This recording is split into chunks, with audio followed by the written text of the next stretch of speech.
प्रायोजक हैं गोल्डी मसाले। नमस्कार, मैं हूं प्रदीप विश्वकर्मा और आप देख रहे हैं आज का मुद्दा। और आज का हमारा मुद्दा है हिंदुत्व की फिर बिछेगी बिसात।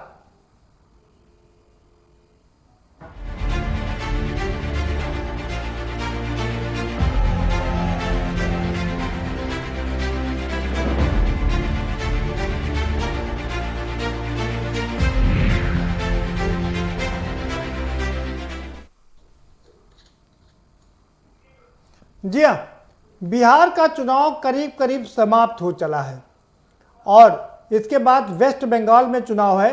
तो अमित शाह ने वहाँ का रुख कर लिया है, कूच कर दिया, 2 दिन से वहीं पर है, लगातार वो उस अभियान को आगे बढ़ा रहे हैं।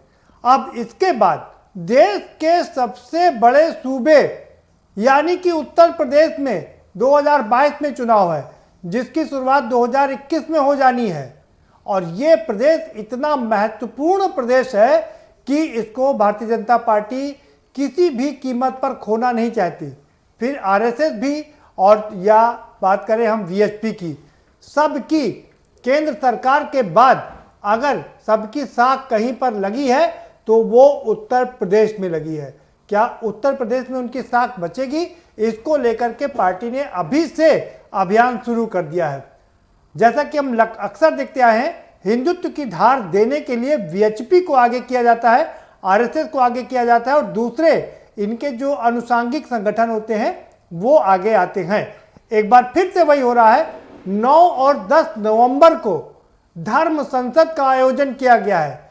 इसमें कई शंकराचार्य शिरकत करेंगे और वीएचपी के बड़े नेता भी इसमें आएंगे और इसमें इस बात का पता लगाया जाएगा कि राम मंदिर आंदोलन को कैसे आगे बढ़ाया जाए, कैसे इसको घर घर के लोगों को इससे जोड़ा जाए और इसके अलावा दूसरे जो बड़े मुद्दे हैं उनको कैसे धार दी जाए। लव जिहाद, धर्मांतरण, गाय, गंगा, ये सब ऐसे और जो हिंदुओं के पवित्र स्थल हैं, इन सब को संरक्षित कैसे किया जाए, सब ऐसे मुद्दे हैं जिनको धार देने की कवायद शुरू कर दी गई है। बताते चले कि दिसंबर में बीएचपी, ये जो नवंबर में 9 और 10 तारीख को धर्म संसद हो रही है, उसके बाद दिसंबर में विश्व हिंदू परिषद की एक बड़ी वो आम सभा होगी जिसमें बीएचपी के तमाम बड़े नेता भी शिरकत करेंगे और आरएसएस इसको पीछे से बैक करेगी। तो यानी कि उत्तर प्रदेश में एक बार फिर से हिंदुत्व की बिसात बिछनी शुरू हो गई है। अब सवाल ये उठता है कि क्या हिंदुत्व की बिसात पर ही दोबारा 2022 का दंगल लड़ा जाएगा या विकास की गंगा पर भी कुछ बात होगी। इसी पर हम चर्चा करेंगे। हमारे साथ में खास मेहमानों का पैनल जुड़ चुका है, हम उनसे आपको रूबरू करवाएंगे, लेकिन उससे पहले आपको एक रिपोर्ट दिखा देते हैं। ये रिपोर्ट देखिए, समझिए, उसके बाद इस पर चर्चा करेंगे।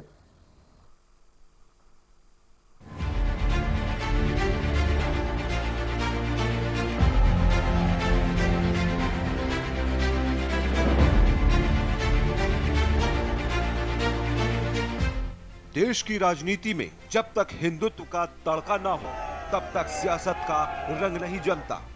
चुनावी माहौल से कुछ वक्त पहले हिंदुत्व की सियासत जो गर्माती है और माहौल पूरी तरह से बदल जाता है। एक बार फिर कुछ ऐसा ही होने जा रहा है। आने वाले दिनों में प्रदेश में हिंदुत्व पर नई बिसात बिछती हुई दिखेगी। विश्व हिंदू परिषद के केंद्रीय मार्गदर्शक मंडल की बैठक दिल्ली में 10 और 11 नवंबर को होगी। बैठक विश्व जागृति मिशन श्री आनंद धाम आश्रम नागलोई बक्करवाला मार्ग पर होगी। 10 नवंबर को दोपहर 3 बजे बैठक शुरू होगी। 11 नवंबर को सुबह 9 बजे से होगी बैठक। बैठक में जगत गुरु शंकराचार्य, जगत मध्याचार्य शामिल होंगे। जूना पीठाधीश्वर अवधेशानंद गिरी जी महाराज, 150 से ज्यादा साधु संत और लगभग 50 से ज्यादा लोग, चंपत राय, अनिल मिश्रा, आचार्य गोविंद देवगिरी, दिनेंद्र दास, परमानंद जी महाराज भी बैठक में शामिल होंगे। उत्तर प्रदेश में एक बार फिर हिंदुत्व की सियासत जोर मार रही है। विश्व हिंदू परिषद की तैयारियों से यह साफ दिखाई देने लगा है कि बैठक में धर्मांतरण, लव जिहाद, मठ मंदिर सुरक्षा जैसे मुद्दे अहम होंगे। इसी बैठक में विहिप की पूर्व योजना के अनुसार जनवरी में घर घर चलने वाले राम मंदिर अभियान की रूपरेखा और तारीख का भी फैसला होगा। दरअसल धर्म संसद वह फोरम है जिसके जरिए हिंदुत्व के सरोकारों पर अब तक महत्वपूर्ण फैसले होते रहे हैं। वो चाहे राम जन्मभूमि आंदोलन रहा हो या फिर राम सेतु बचाने का अभियान, बात चाहे हिंदू तीर्थ स्थलों की सुरक्षा की रही हो या संरक्षण की, गाय गंगा के सरोकारों की हो या फिर सामूहिक भोज जैसे बड़े आयोजनों की, वीएचपी ने हर मुद्दे पर धर्म संसद की बैठक से फैसला करवाया और योजना भी बनाई। असल वजह हिंदुत्व के सरोकारों से जुड़े मसलों पर चलने वाले अभियानों और आंदोलनों में संपूर्ण हिंदुओं की भागीदारी करने की रही। कारण धर्म संसद में हिंदुओं के विभिन्न मतावलंबियों के शीर्ष संतों को प्रतिनिधित्व दिया गया ताकि हिंदुत्व के मुद्दों पर होने वाले फैसले और अभियानों एवं आंदोलनों को पूरे हिंदू समाज का समर्थन रहे। ये बैठक इसलिए और महत्वपूर्ण हो जाती है क्योंकि दिसंबर में वीएचपी के शीर्ष स्तर के पदाधिकारियों की भी प्रस्तावित बैठक है जिसमें वीएचपी के अगले 1 साल के कार्यक्रमों पर फैसला होगा। वीएचपी की कोशिश है कि हिंदुत्व के सरोकारों से जुड़े लव जिहाद, धर्मांतरण, मठ मंदिरों की सुरक्षा और राम मंदिर पर आगे चलने वाले कार्यक्रमों पर संतों की मंशा के अनुरूप कार्यक्रम तय किए जा सके। ये मुद्दे इस समय राष्ट्रीय स्वयंसेवक संघ और विहिप के लिए चिंता का विषय बने हैं। संघ परिवार इन मुद्दों पर सरकार से कानून बनवाना चाहता है। इसके लिए उनकी योजना राष्ट्रीय स्तर पर अभियान चलाने की भी है। इस पर भी धर्म संसद में कार्य योजना बनाए जाने के संकेत हैं। देश में जिस तरह से लव जिहाद और धर्मांतरण के मुद्दे गरमाए हैं, वो हिंदुत्व के एजेंडे का आधार बन सकता है। लेकिन देखने वाली बात होगी कि क्या देश में एक बार फिर हिंदुत्व की लहर दौड़ेगी, क्योंकि 2022 में यूपी में विधानसभा चुनाव होने हैं। ऐसे में इस साल होने वाली धर्म संसद में हिंदुत्व की बिसात बिछेगी या नहीं, ये बड़ा मुद्दा है। स्पेशल डेस्क के न्यूज इंडिया।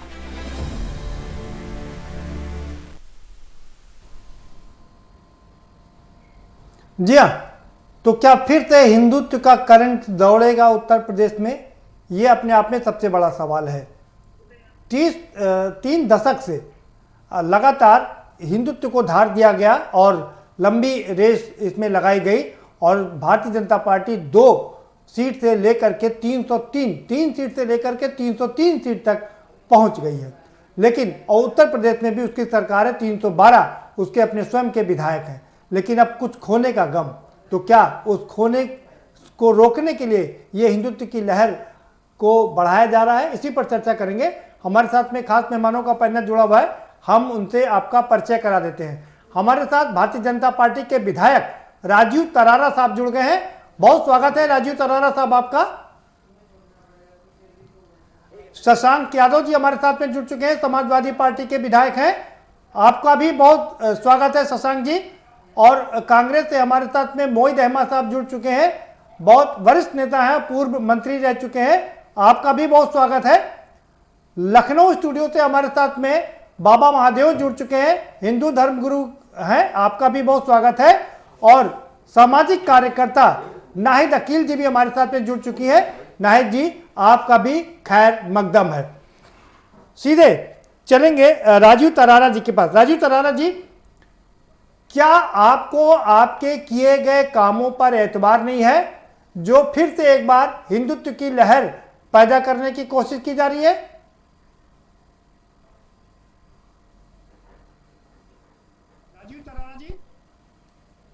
राजीव तरारा जी, आवाज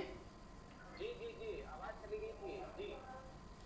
क्या आपको अपने किए गए कामों पर एतबार नहीं है, भरोसा नहीं है जो फिर से एक बार हिंदुत्व की लहर पर सवार होने की कोशिश की जा रही है? सरकार केंद्र में जब से 2014 में बनी है माननीय मोदी जी के नेतृत्व में, और उत्तर प्रदेश में योगी जी के नेतृत्व में 2017 से सरकार बनी है, तब से हम काम के आधार पर ही जो हमारी सम्मानित जनता है उसके दिलों पर राज कर रहे हैं।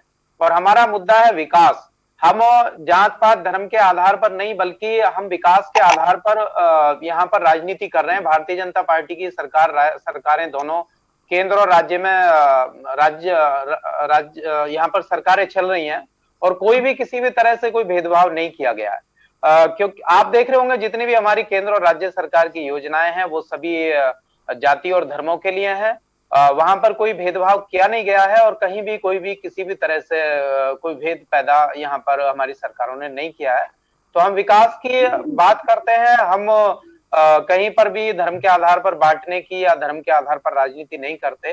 कुछ लोग हमारे जो काम है जो होने चाहिए हमारे देश के हित में, हमारी संस्कृति, हमारे धर्म के हित में, हमारे भारतवर्ष के हित में, हमारे प्रदेश के हित में, उसको धर्म से जोड़ देते हैं, जबकि हमारा जो उद्देश्य है वो सबका साथ, सबका विकास और सबका विश्वास जीतना है और इसी के आधार पर हमारी दोनों सरकारें काम कर रही हैं। ठीक है, ठीक है। मोहित अहमद साहब, राजीव तरारा साहब कह रहे हैं वो विकास के मुद्दे पर चुनाव लड़ेंगे और आप लोग फालतू में धर्म को इससे जोड़ देते हैं, विकास से जोड़ देते हैं। भाजपा वालों की तो कोई नई आदत है नहीं, ये बहुत पुरानी आदत है। करते कुछ है, कहते कुछ है। जो कहते हैं उसे करते नहीं, जो करते हैं उसे कहते नहीं। तो ये अगर अपना ये मुद्दा छोड़ दें तो सत्ता तो इनके कोसों दूर चली जाएगी। खाली इसी एक मुद्दे पर ये पब्लिक को गुमराह कर रहे हैं यहाँ के उसको।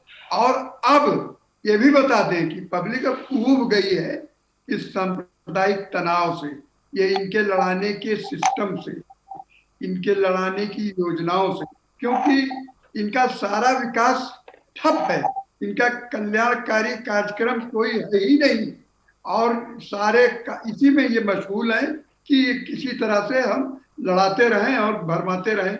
जनता भी अब भरम खा गई, 2 बार 3 बार 2 बार खा गई, अब भरम खाने वाली नहीं है। पार्लियामेंट में 2 बार खाई है, 17 में ये है, अब आगे 22 में पता चल जाएगा।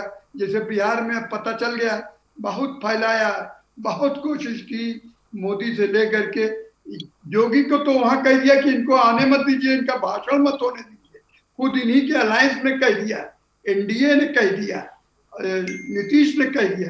तो ये तो फैला रहे हैं। ये क्या है इनका, हर मुद्दे पर ये वही फैला रहे हैं, विकास और देश की सेवा और जनता को आराम पहुंचाने के लिए कोई कार्यक्रम इनका नहीं है। और ये समझ रहे हैं कि अभी ये चलेगा, मगर ये 1 बार 2 बार धोखा होता है, बार बार लोग धोखा नहीं खाते हैं। ठीक है, खा चुके को धोखा, ठीक है, अब दोबारा जानकारी में होना चाहिए। ठीक है, ठीक है, जानकारी में होना चाहिए। ठीक है, ठीक है मोहित साहब, ठीक है मोहित साहब, दोबारा से आपके पास आएंगे, आपका समय समाप्त हो गया जी, आएंगे आपके पास में। शशांक जी, आपने दोनों लोगों को सुना, दोनों राष्ट्रीय पार्टियों के वक्तव्य को आपने सुना, क्या कहेंगे आप? ये विकास की जब बहुत बातें होने लगी तो मैं भी एक बार को ये लगा कि आखिर विकास के मायने क्या होते हैं। और पूरी दुनिया में यूएनओ में जितने भी चार्टर्स बने हैं तो डेवलपमेंट को माना गया कि शिक्षा, स्वास्थ्य, रोजगार और चौथे नंबर पर सिविल, ये जो सिविल कंस्ट्रक्शन होता है, रोड, पुल, पुलिया, नदी नाला, ये सब चौथे नंबर पे आता। तो जो 3 बेसिक पैरामीटर है, शिक्षा, स्वास्थ्य और रोजगार, इन तीनों में ही भारतीय जनता पार्टी की डबल इंजन की सरकार, चाहे उत्तर प्रदेश की हो चाहे केंद्र की, तीनों ही मुद्दे पर हर जो भी इंटरनेशनल ग्रेडिंग्स आ रही है, भुखमरी में हम नीचे जा रहे हैं, बच्चों की डेथ में हम नीचे जा रहे हैं, उत्तर प्रदेश सबसे ज्यादा कुशासित प्रदेश माना जा रहा है। तो एक के बाद एक ऐसी घटनाएं आ रही है और विकास के नाम पर केवल हमारे सरकार के टाइम पे किए गए हुए जो भवन है उन्हीं का फीता दोबारा काटा जा रहा है। लिहाजा इनकी मजबूरी है कि ये लौट कर अपने मुद्दे पर आए और पोलराइजेशन का प्रयास करें। तो ये भी इनकी भी राजनीति, इसी राजनीति को करके 3 से 303 तक पहुंचे। तो कोई इसमें मुझे लग रहा है प्रजातंत्र में सबको अपनी बात कहने का, अपने तरीके से कहने का हक है। हम लोग संविधान में यकीन करने वाले लोग हैं, हम जनता को समझाने का प्रयास करेंगे कि धर्म के आधार पर उन्मादी राजनीति मत करो, भाईचारे की राजनीति करो, इसी की लड़ाई है। ठीक है, ठीक है। बाबा महादेव जी। ठीक है बाबा महादेव जी, शशांक जी कह रहे हैं कि आप लोग उन्मादी लड़ाई कर रहे हैं, आप लोग उन्माद फैलाते हैं, विकास की बात नहीं करते हैं। ये हिंदुत्व के नाम पर उन्माद फैलाएंगे और उसकी लहर पर चल करके सरकार बनाएंगे। देखिए, सबसे बड़ी बात जय श्री राम सभी को करते हुए मैं एक बात ये कहना चाहता हूँ कि जो लोग ऐसा सोचते हैं कि हिंदुत्व उन्माद या किसी और चीज़, पहली बात तो ये जान लीजिए जो सनातन धर्म है यह कहता है कृण्वन्तो विश्वम आर्यम, सबको आर्य बनाया जाए, सबको श्रेष्ठ बनाया जाए। सर्वे भवन्तु सुखिनः सर्वे सन्तु निरामया सर्वे भद्राणि पश्यन्तु मा कश्चित् दुःख भाग् भवेत्। सभी सुखी हों, सभी निरोग हों, सभी सज्जन बने, सभी का दुख दूर हो। नाग पंचमी पर यही जाती है जो नाग को भी दूध पिलाती है। गऊ को रोटी देना, वृद्धों की सेवा करना, पीपल में जल डालना, तुलसी में जल डालना। यदि पीपल में जल डालता है कोई हिंदू भाई तो उसमें से जो ऑक्सीजन मिलता है वह दुनिया के प्रत्येक व्यक्ति को लाभ करता है। गंगा का जल जब उसको पूजा जाता है और गंगा का जल इतना लाभकारी है, कोई भी हो, तो कहने का तात्पर्य है कि जो हिंदुत्व है और उससे जुड़ी जो चीजें हैं वह सबको लाभकारी होती हैं। तो यदि हिंदुत्व बढ़े तो मुझे नहीं लगता कि किसी को कोई प्रॉब्लम है, क्योंकि यहाँ किसी का गला तो काटा नहीं जाएगा। कोई जिहाद लब जिहाद या किसी को, किसी बहू बेटी को, किसी के इज्जत से, अस्मिता से, किसी से कोई समस्या किसी को नहीं हुआ। आज तक सनातन धर्म में सेवा की भावना है, दूसरों को के सुख की भावना है कि किस प्रकार से हमारे कर्म से दूसरों को सुख पहुंचे। राजनीति अपने जगह पे है, धर्म अपने जगह पे है, लेकिन हिंदुत्व या सनातन धर्म किसी को दुख पहुंचाने का नाम नहीं है, अपितु सबको सुख देना और सबके सुख के लिए कार्य करना। मैं तो ये जानता हूं, और उसी के माध्यम से राजपाट हासिल करना। नाहिद अकील जी, आपने सुना बाबा महादेव जी कह रहे हैं कि हिंदुत्व का मतलब है दूसरों लोगों को सुख पहुंचाना। तो फिर उसी मेरा सवाल जो आपने पूरा पृष्ठभूमि दे करके किया है, मैं उस पे बात करती हूँ। उत्तर प्रदेश जो है अगर देखा जाए तो आधा भारत कहा जाता है, और अगर 2021 के चुनाव की हम बात करते हैं तो सवाल क्या, उत्तर प्रदेश की जनता जो बिहार में सवाल हुआ है वही सवाल जो है उत्तर प्रदेश के मजदूर पूछेंगे जो पैदल चल करके आए हैं, उत्तर प्रदेश की महिलाएं पूछेंगी जो लगातार उनके साथ हिंसाएं होती जा रही हैं, उत्तर प्रदेश के युवा पूछेंगे कि जो उनके साथ जो बेरोजगारी की इंतहा पार हो चुकी है, और उत्तर प्रदेश की सारी आवाम पूछेगी जब लॉकडाउन चल रहा था तो आम लोगों ने जिस तरह से लोगों की मदद की उस टाइम सरकार क्या कर रही थी। सरकार ने तो एक 10 रुपए, 5 रुपए, 2 रुपए का मास्क भी नहीं दिया। और उस दौरान नहीं जी, हम यहाँ पर सरकार की आलोचना या सरकार का फेवर करने नहीं बैठे हैं। हम ये समझना चाह रहे हैं जो धर्म संसद लग रही है, हिंदुत्व की लहर बढ़ाई जा रही है, क्या इस पे चल के ही नैया पार होगी? आ रहा हूँ तरारा साहब, आप ही के पास आऊंगा। कड़ी है, आप सोचिए कि इनके पास उसके अलावा अब बचा क्या है बताने के लिए। अब हाथरस का केस हुआ तो इन्होंने जो पीड़ित कर रहा था परिवार को, जो दोषी थे उनके फेवर में इन्होंने सारा काम किया। तो ये तब से लेकर अभी तक पोलराइज करने का ही तो काम कर रहे हैं। तो धर्म संसद ही ये इसलिए चला रहे हैं कि 2022 में जो चुनाव हो उसका इनको लाभ मिल सके। ठीक है, बने रहिए हमारे साथ में। राजू तरारा साहब, आप कुछ कहना चाह रहे थे, आप कह लीजिए अपनी बात, फिर हम आपसे सवाल करेंगे। विकास कार्य इनको 3.5 वर्ष में विकास कार्य जो यहाँ पर निरंतर चल रहे हैं वो दिखाई नहीं दे रहे थे। सपा शासन काल में गुंडागर्दी का राज था और जो हमारे दबे कुचले लोग हैं उनको इस तरह से दबाया जाता था। राजू तरारा साहब, आपने अपनी बात पूरी तरीके से रख ली जी। अब सवाल ये है, मैं इनसे पूछना चाहता हूँ, इसको धर्म जन्म हुआ अयोध्या में, वहां पर भव्य राम मंदिर बनना चाहिए नहीं बनना चाहिए, इनसे पूछना चाहते हैं। हमारी सरकार ने हमारे भारतवर्ष को अखंड बनाने के लिए नहीं, वो तो कह रहे बनना चाहिए और बना भी रहे, श्री कृष्ण का मंदिर भी बनवा रहे। राजू तरारा जी, इसको सशक्त बनाने के लिए सीए कानून आना चाहिए नहीं आना चाहिए, आतंकवाद को बढ़ावा देने के पक्षधर है। हमारे यहाँ पर उत्तर प्रदेश में जो या केंद्र सरकार में जो सरकारें चल रही हैं वो महिलाओं के सरकार में जो सरकारें चल रही हैं, रुक जाइए राजू तरारा जी, सशक्तिकरण के लिए चल रही है। हमारी सरकार केंद्र में उत्तर प्रदेश में योगी जी ने जो भी काम किए कर रही है हमारी सरकार, वो महिलाओं के सशक्तिकरण के लिए कर रही है। और जो भी अपराधी है, जो राजीव तरारा जी, सवाल सुन लीजिए। सवाल के कोई जात पात, कोई एक योजना का ऐसा नाम बताएं जो हमारी सरकार ने भेदभाव पैदा किया है। शौचालय बने तो राजीव जी सवाल सुन लीजिए। सवाल ठीक है, ठीक है, सवाल सुन लीजिए। सवाल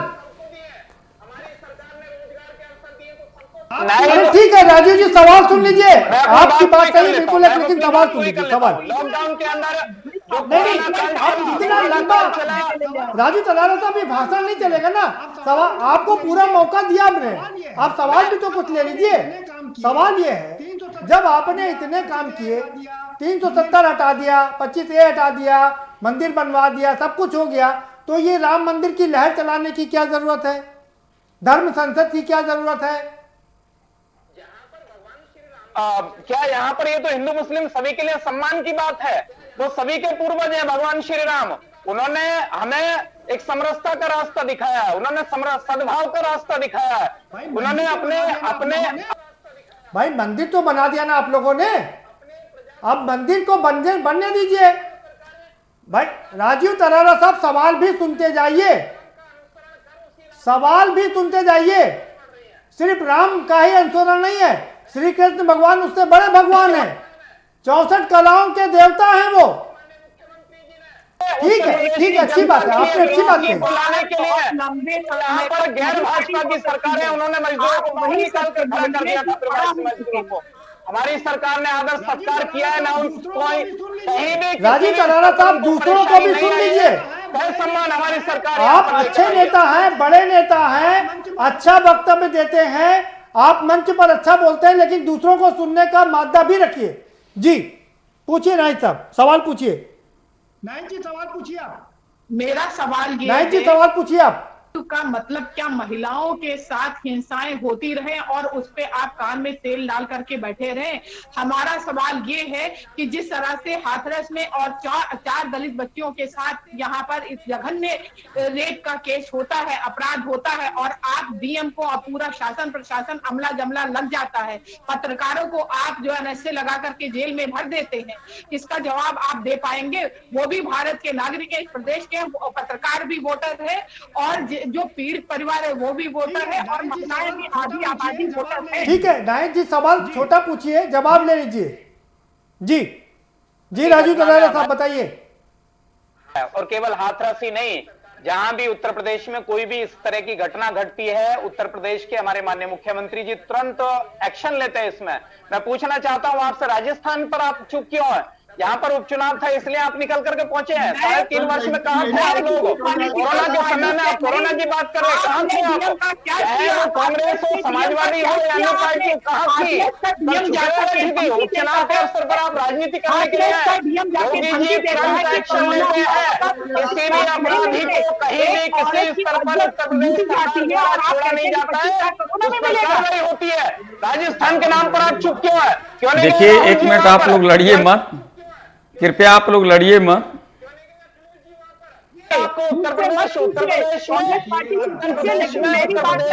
देखिए अरे बाबा जी आपके पास आता हूँ जरा।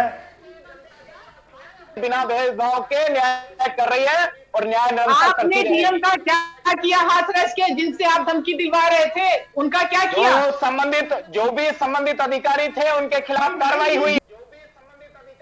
भाई नाइक जी, हम हाथरस कांड पर चर्चा करने के लिए नहीं बैठे हैं, हम यहाँ चर्चा कर रहे हैं कि हिंदुत्व की बिसात बिछने लगी है। नाइक जी बख्शा नहीं जाएगा। बिल्कुल ठीक है, बिल्कुल कार्रवाई हो रही है, अपराधियों पर कार्रवाई हो रही है। राजू तरारा जी सवाल सुन लीजिए। सवाल ये है कि जब आपको अपने ऊपर इतना एतबार है, राम राज्य आ गया है 3.5-4 साल में, मोदी जी 6 साल में है, तो फिर इस धर्म संसद की जरूरत क्या है? मैं बार बार सवाल आपसे पूछ रहा हूं। का मतलब धारण करना सही रास्ते पर है। हम अपने धर्म के प्रति अपनी आस्था को मजबूत करने के लिए, अपने भारत को मजबूत करने के लिए, अपनी विचारधारा को मजबूत करने के लिए, और अपनी सरकार को मजबूत करने के लिए सरकार को भी मजबूत करने के लिए। जी, कहीं पर आतंकवाद नहीं फैलाया है। हमारे देश ने दुनिया को सद्भाव का रास्ता दिखाया है, हमारी संस्कृति ने सद्भाव का रास्ता दिखाया है। लेकिन राजीव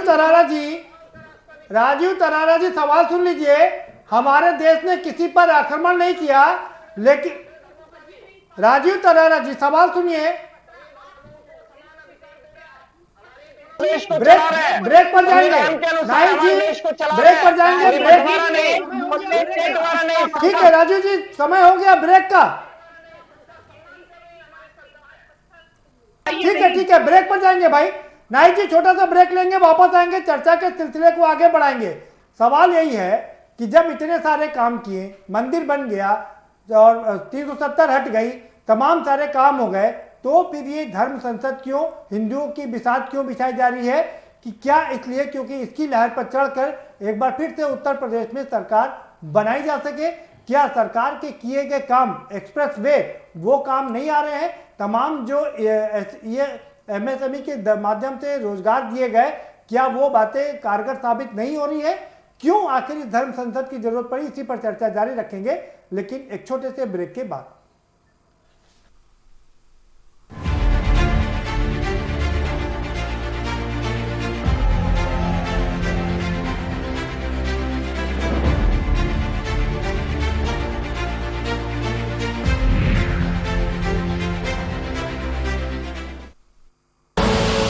आप देख रहे हैं के न्यूज, खबरों का सारथी। लम्हे छोटे से ये जिंदगी से भरे, इन्हें हाथों में भर ले और जी ले जरा। मुसाफिरा तू है चला, मुसाफिरा रे। छोटे छोटे लम्हों का अनोखा सफर, कमला पसंद, अनोखा स्वाद। मस्त है, बड़े मस्त है, टेस्ट में भी लज्जत है। बावर्ची की सोया बड़ी, बावर्ची न्यूट्री सोया बड़ी, और टेस्ट में बड़े मस्त है। GGS Education Group launches 20% discount on academic fee of courses MBA, BBA, BCA, BFSI and GM, D Pharma, B Pharma. Offers best infrastructure, best transport facility, best academic service and best placement service. Register today to avail 20% discount. Call 9971 496 497 or visit the campus Kanpur Lucknow Highway near Unnao. GGS Education Group. खुदी को आजमाया है तो ये अंदाज आया है, खुदी को आजमाया है तो ये अंदाज आया है। तुम में भी मैं हूं, शुद्ध प्लस पान मसाला। आप देख रहे हैं के न्यूज, खबरों का सारथी।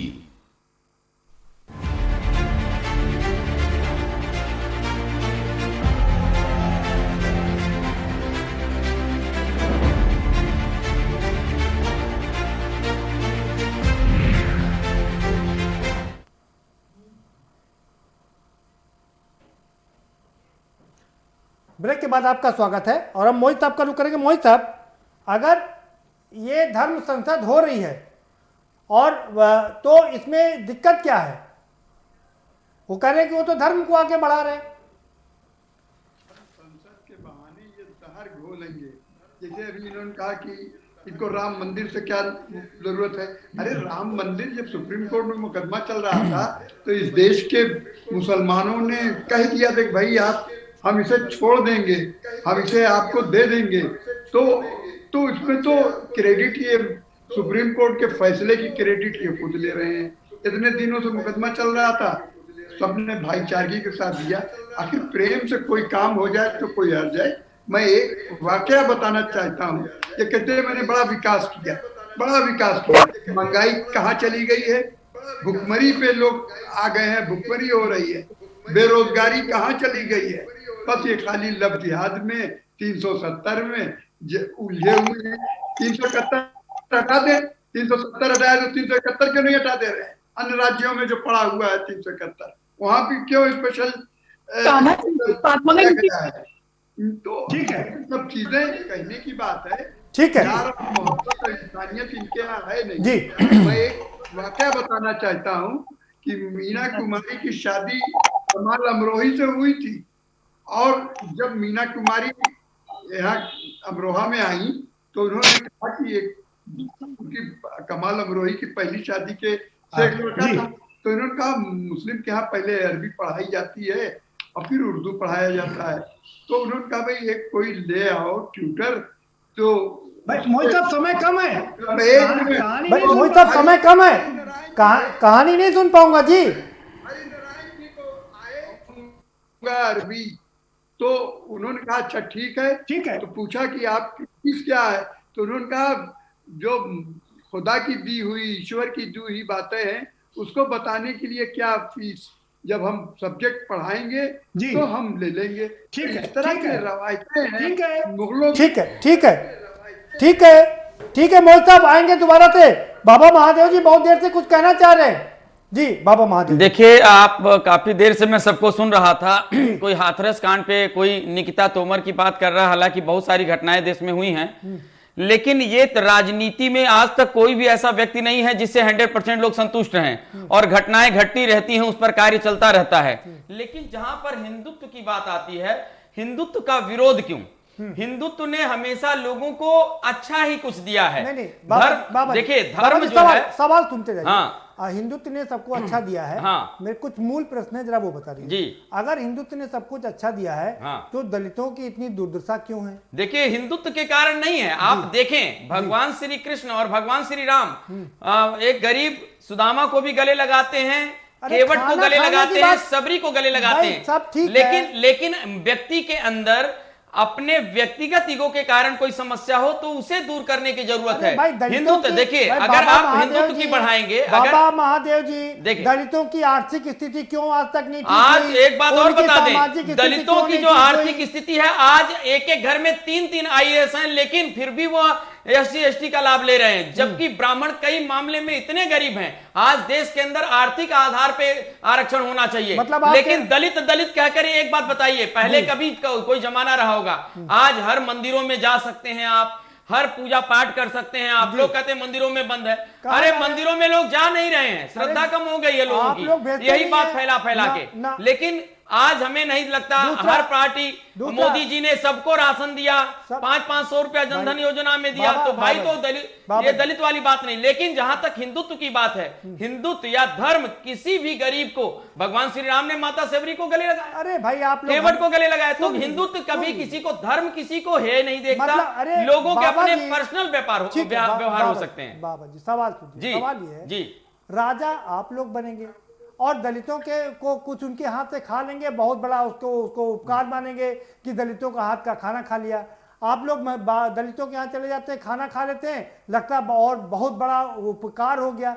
दलितों की आर्थिक स्थिति और सामाजिक स्थिति कब सुधरेगी? देखिए एक बात और बता दूं जी, दलित या कोई, आप हमेशा दलित की बात यहाँ होता, 70 साल से आरक्षण चल रहा है और इतनी सुविधाएं हैं, तो पूरा नौकरी में, आप राशन में, पढ़ाई में, इतनी सारी सुविधाएं हैं। एक बात और बता दूं, चाहे कितना आरक्षण किसी को दे दिया जाए, चाहे कितना किसी को सुविधा दे दिया जाए, हमने एक ही बात देखा है, जब तक व्यक्ति कर्म को अपना प्रधान नहीं बनाएगा, जब तक परिश्रम नहीं करेगा, शिक्षा के मामले में ये नहीं करेगा। आप लोग मंदिर में उसको झोंक देते हैं तो कैसे बनाएगा? कभी हम नहीं कहते, आप कभी कथा में आइए, देखिए आप जितने जगह देखिए। सवाल सुनिए, सवाल मेरा ये, कथाओं के द्वारा तो उनका संवर्धन हो रहा है। शशांक जी ने कहा कि जो 3 बेसिक चीजें, शिक्षा, स्वास्थ्य और रोजगार, इसकी आप लोग बात करते नहीं है। आप लोग बात करते हैं हिंदू की, मुसलमान की। देखिए एक बात हम आपको बता दें, सरकारों का काम है ये देखना,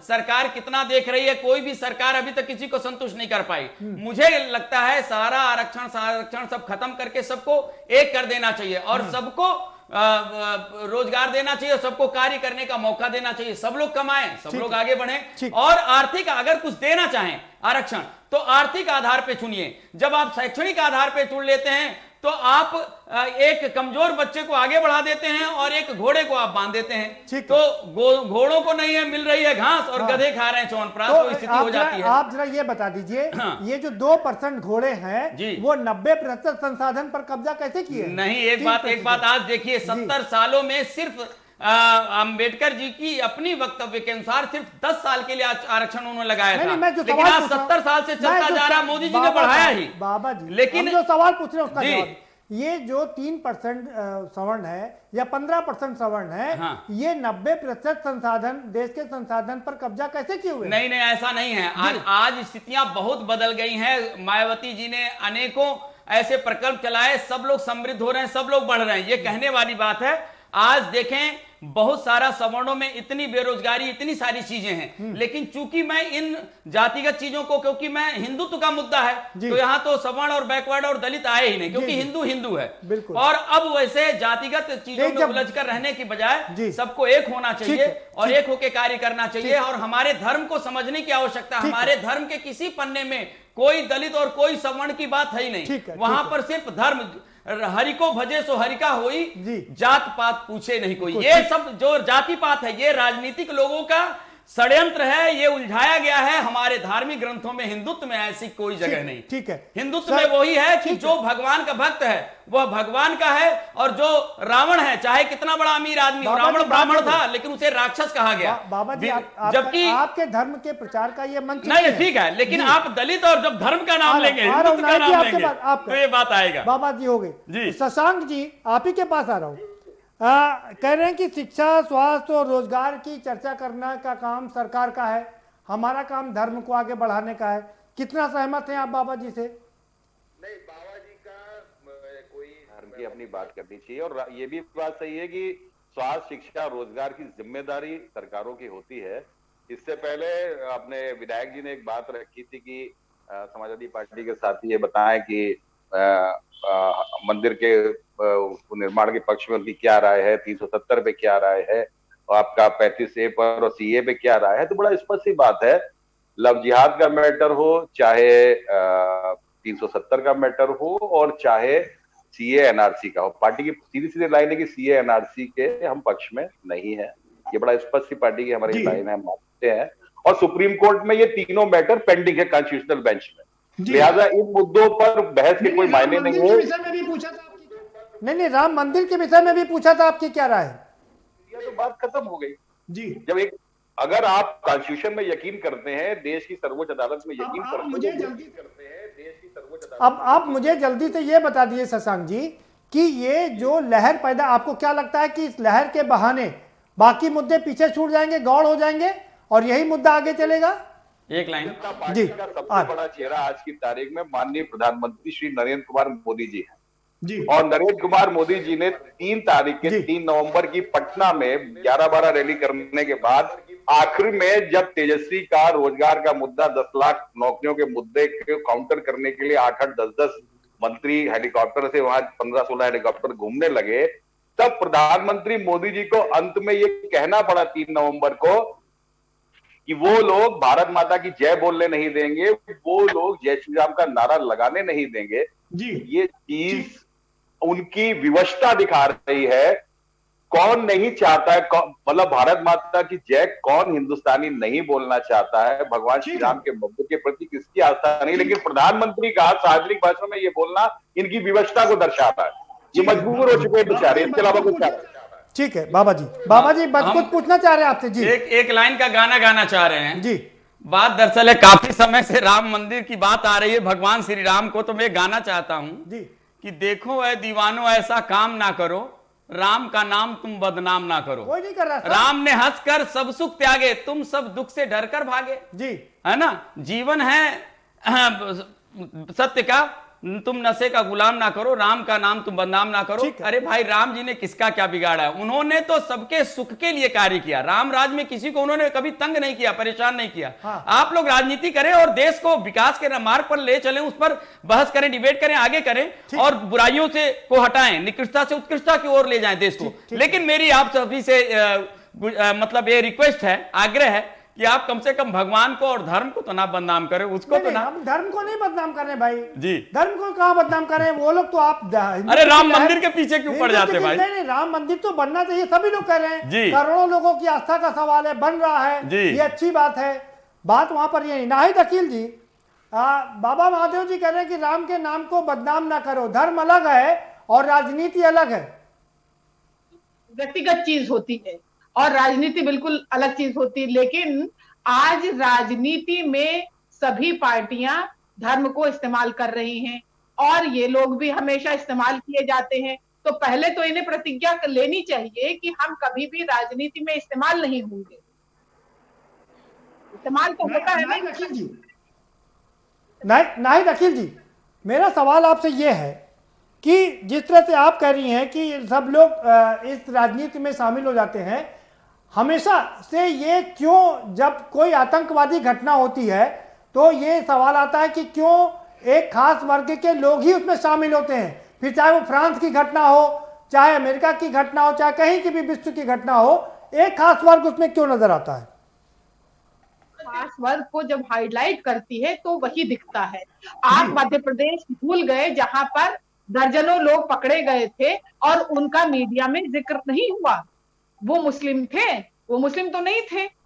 कानपुर में जो हुआ था बम ब्लास्ट और टोपियां और मुसलमानों की रख के शो किया गया था, वो कौन थे? मुसलमान तो थे नहीं। फिर दफ्तरों में टोपियों क्यों नजर आई, क्यों पकड़ में आई? तो ये सारी क्यों पकड़ में आई? नहीं, ये बात ये हो सकता है, लेकिन आप मुझे ये बता दीजिए फ्रांस की घटना को आप क्या कहेंगे और कश्मीर में जो घटनाएं चल रही है उसको क्या कहेंगे? गहरी जिम्मेदारी होती है कि हर चीज को निष्पक्ष तौर से रखे, कोई भी गलत को गलत लेकिन एक चीज को हमेशा टारगेट करके जब पेश किया जाएगा तो आज बच्चे के जहन में बहुत ज्यादा पैदा हो चुका है कि हिंदू और धर्म और एक ही मदरसों में आतंकवादी पैदा होते हैं। अब भारत का जो सबसे पहले राष्ट्रपति थे वो भी मदरसे की तालीम लिए हुए हैं। अब ये कैसे इनको आया जाए तो मदरसे से तालीम लेकर? हम ये नहीं कर रहे कि नहीं नाहिद अकील जी, मैं ये कतई नहीं कर रहा हूँ कि सारे हिंदू एक ही तरह के होते हैं या सारे मुस्लिम एक ही तरह के होते हैं। कुछ फैनेटिक होते हैं दोनों तरफ ही। मुसलमान भी कोई आतंकवाद में शामिल है?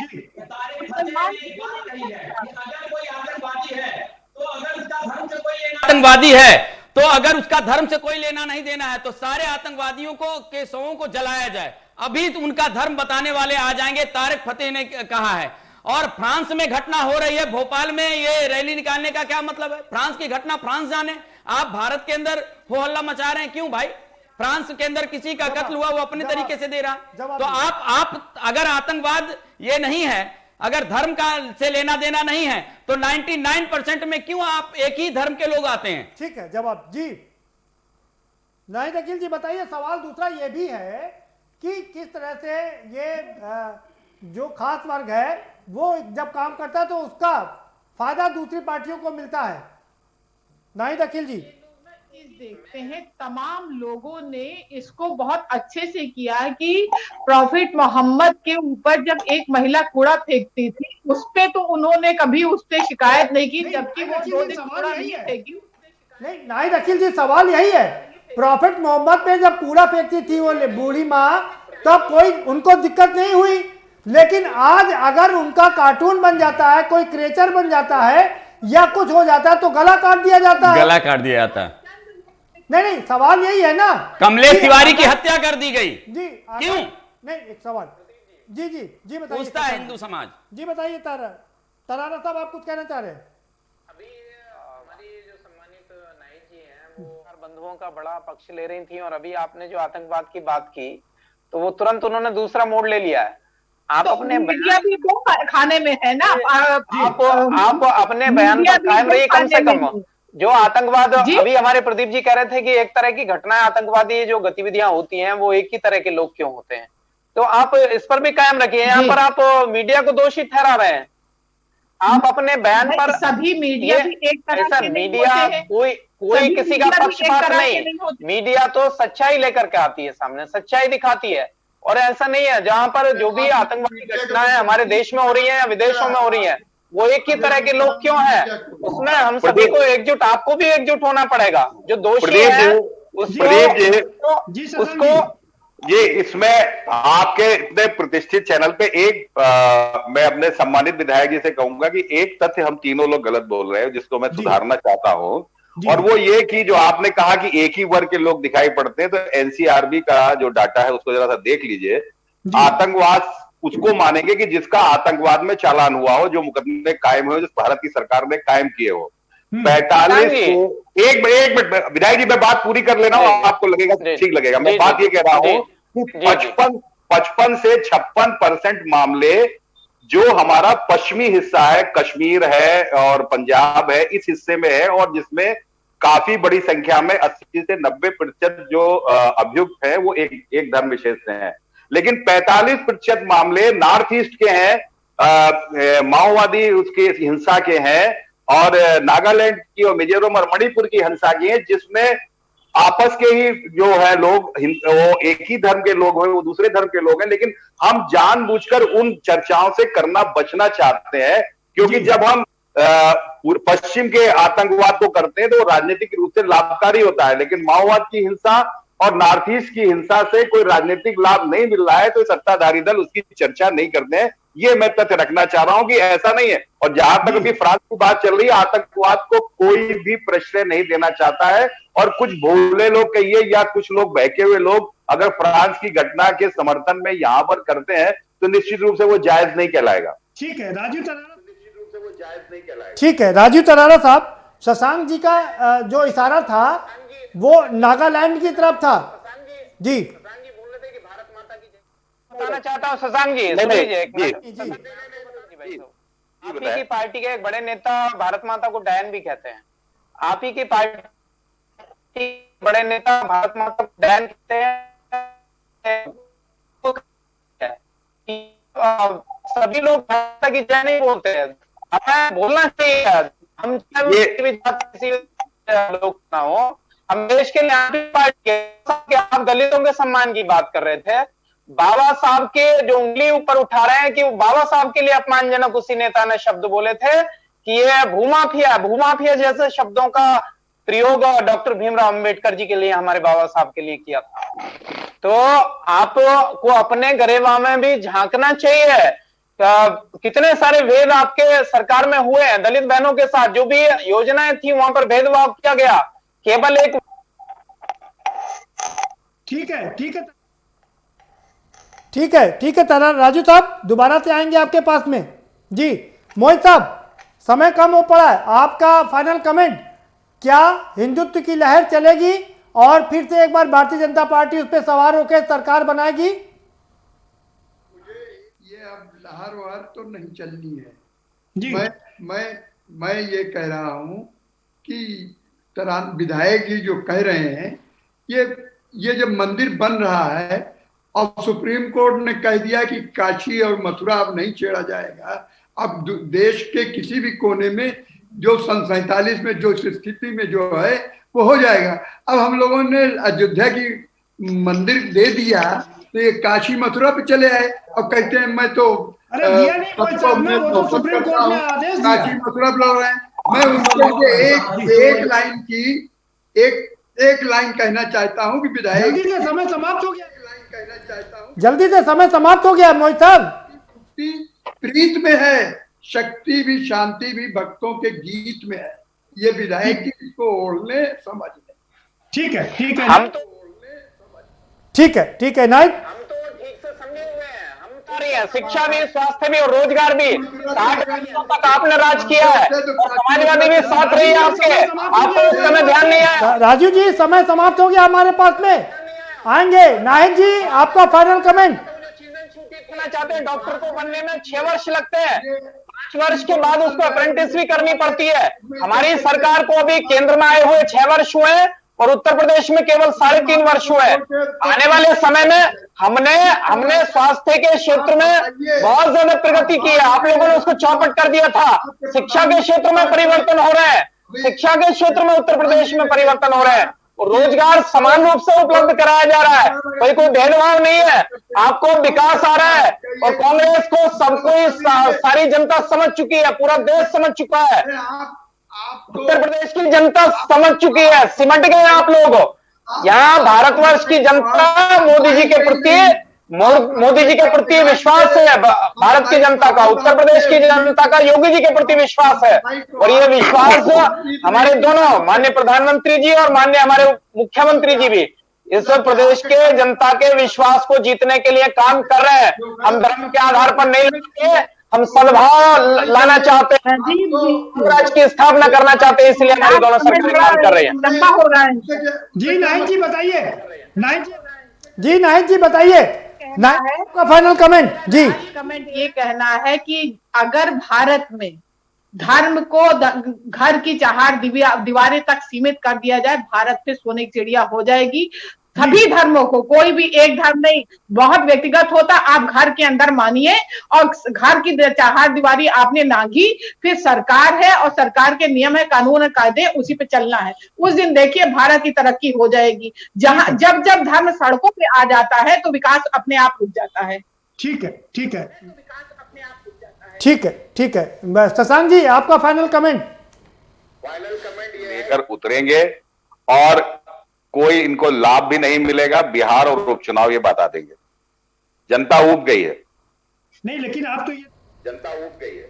नहीं लेकिन आप तो ये देखिए ना, जैसे नाहिद जी कह रही थी कि धर्म को अलग कर दिया जाए, तो हम पूरा इतिहास अगर खंगालें, जब राजा महाराजा थे तब भी, चाहे अगर मुगल राजा थे तो मुल्ला मौलवी आ जाते थे, हिंदू राजा थे तो हमारे धर्मगुरु आ जाते थे। धर्म तो हमेशा से साथ ही चलता रहा है। नाहिद जी, मैं संविधान में यकीन करने वाला शख्स हूँ, पेशे से अधिवक्ता भी हूँ। मेरा सीधी से मानना यह है कि संविधान इस देश का मुख्य धर्म है, और जो हमारे धार्मिक आधार कोई हिंदू है, मुस्लिम है, ये हमारे व्यक्तिगत फेथ है। और सड़क पर जब हम उतरेंगे तब हिंदुस्तान की आईपीसी और सीआरपीसी हमारा कानून। ठीक है, ठीक है, ठीक है बाबा जी। देखिए, आप सभी मौलानाओं को चाहिए कि मस्जिदों में कम से कम अपील करें, फतवा जारी करें कि भाई लव जिहाद ना करें, और किसी के साथ जो है ये जो आतंकवाद का मुद्दा, ऐसा कहें कि भाई सभी को जो धर्म, हिंदू धर्म, उनको अपने धर्म के अनुसार अपनी पूजा पाठ और हर चीज करने का, उनमें आप हस्तक्षेप ना करें। जब निकिता तोमर जैसी कोई घटना हो तो मौलाना लोगों को बोलना चाहिए कि भाई ये गलत हुआ, और उस बच्ची के साथ तो एक विश्वास जन्म लेगा। जब ऐसा नहीं होता तो समस्या उत्पन्न होती है। आपने कहा राम मंदिर दे दिया, राम मंदिर अगर आप प्यार से दे देते तो प्यार सौहार्द बढ़ता, लेकिन राम मंदिर लोअर कोर्ट, फिर हाई कोर्ट, फिर सुप्रीम कोर्ट, उसके पश्चात भी आपने जीत के बाद भी पिटीशन दायर किया। इसीलिए अगर आप सही मनसा बनाते हैं और सही मायने में प्रेम का और सही से सौहार्द का हाथ बढ़ाते हैं, तब आपको काफिर जैसे सब हटाने पड़ेंगे और आपको बहुत कुछ प्रेम भावना के साथ जुड़ना पड़ेगा, तभी आप बढ़ा पाएंगे, अन्यथा तो फिर समस्या बनी रहेगी। ठीक है राजीव तरारा जी, समाधान तो कुछ और। राजीव तरारा जी आपका फाइनल कमेंट। क्या धर्म के नाम पर ही चीजें आगे बढ़ेंगी और बुनियादी मुद्दे पीछे छूट जाएंगे? हम विकास